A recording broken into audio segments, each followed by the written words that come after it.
Haba, come on. Do you even think that, wait, what is even a perfect body? A body that has carried a child for 9-10 months? There is nothing like a perfect body, but then, come on. At the end of the day, we just want to be the best of ourselves. For our self-esteem, we'll definitely go the length to be in our best form and shape and health. That is what we're here for today. I'm going to be sharing with us how we are going to look and feel our best after having kids. It's common knowledge that pregnancy takes a huge toll on the woman's body postpartum. That is why it is endlessly searched amongst the female folk how to get their body back after having kids.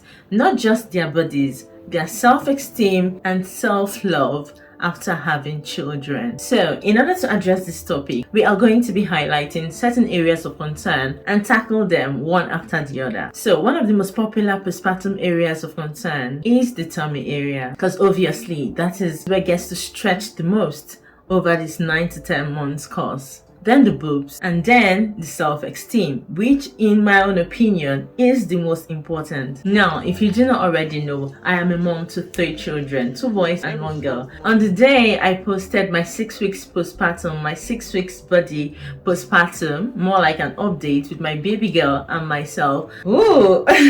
On my social media platforms and here on YouTube, women flooded my DMs and private message and email asking me how it was possible. That was with my previous channel, because I used to have a channel before this one. How is it possible that you just had a baby 6 weeks ago and your tummy is already this flat? And then they began to tell me how they've had children over 6 months ago, 1 year ago, and they're still struggling with belly fat. Tell me, what is the secret?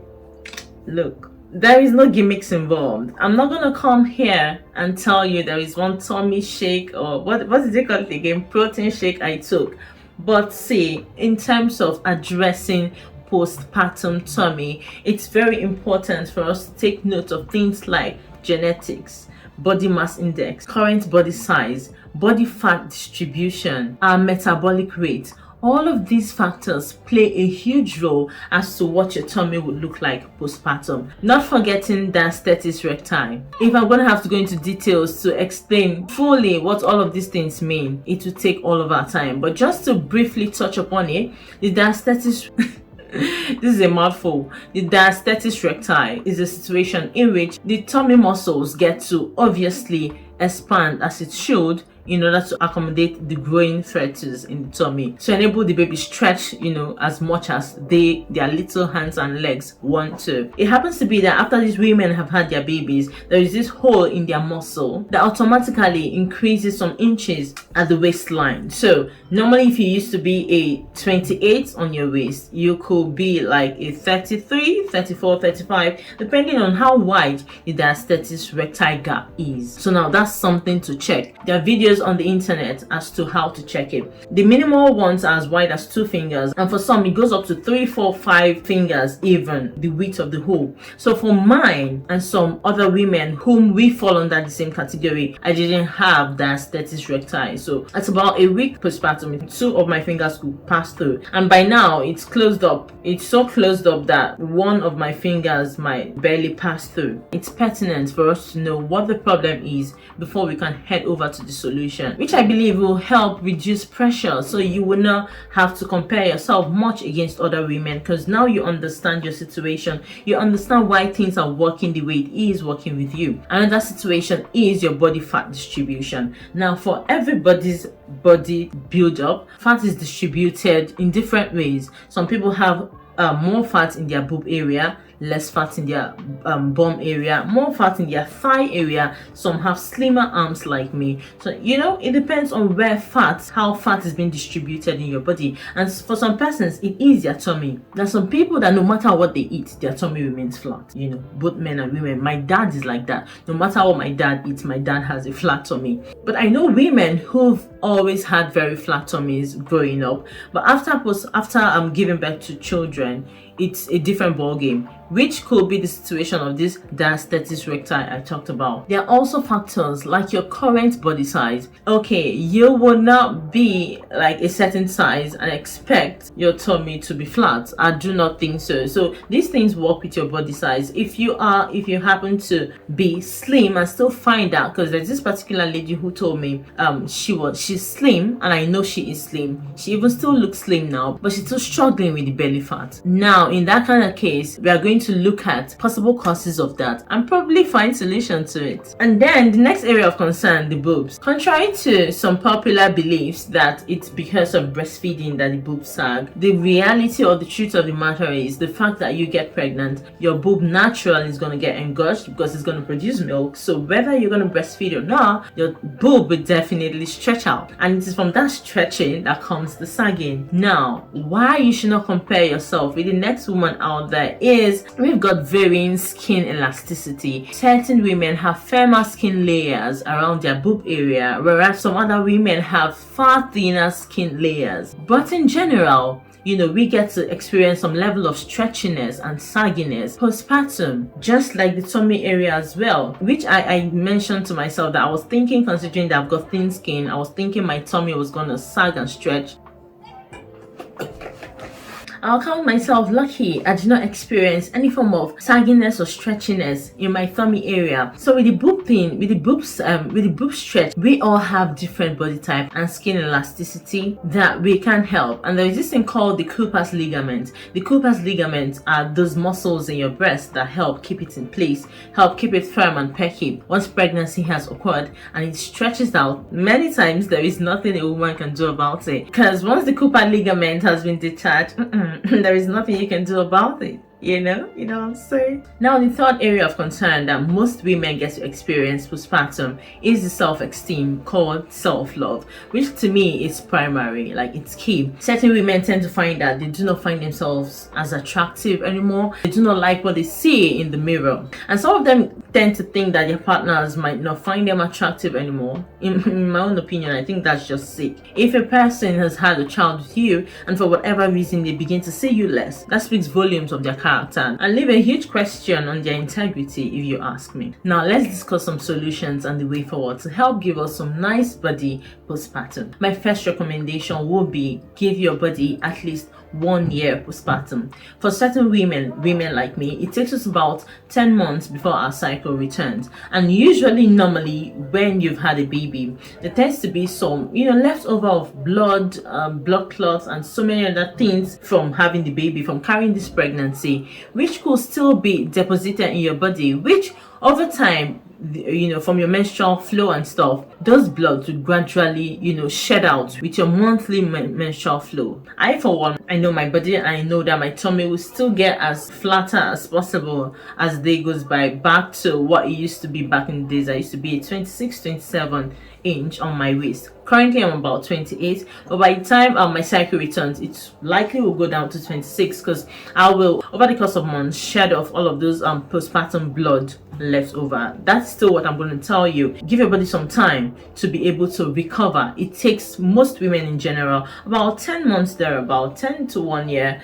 to get their body back to what it looks like. Also, consider losing weight in general. You know that when it comes to weight loss, it's not possible to tell your body, you know what, lose weight in this area, don't lose weight in this area. It's not possible. So you're gonna have to lose weight in general for you to experience some trimming likely in your tummy area. That is if you consider that you are not on a healthy good weight. Also, once you've been certified fit and you can tell that you're fit, begin to try out some muscle exercise, which will definitely help closing up the gap in between your muscle. That's with the Diastasis Recti. There are several exercise routines right here on YouTube to tell you, how you get to stretch, how not to make it worse, because some exercises can make it worse. So the tailored kind of exercise that will help cater to the muscle and help close things back up. Also, take note of alcohol. Alcohol is something that I know has, according to what is said, has some contributing factor to tummy bloatness and one having big tummy, because alcohol contains empty calories, so empty unnecessary calories.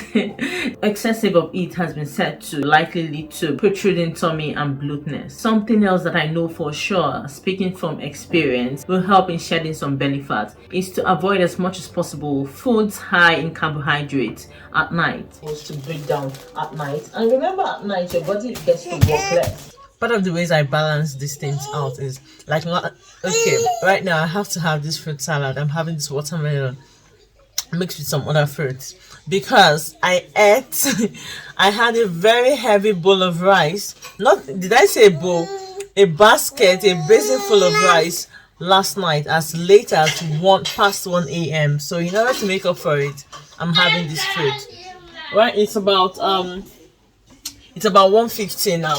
I'm just editing this video you're currently watching now. It should be up by tomorrow, the 29th of August. I'm not going to be having any proper food till about 3 p.m. in order to at least burn off the excessive food I ate very early this morning.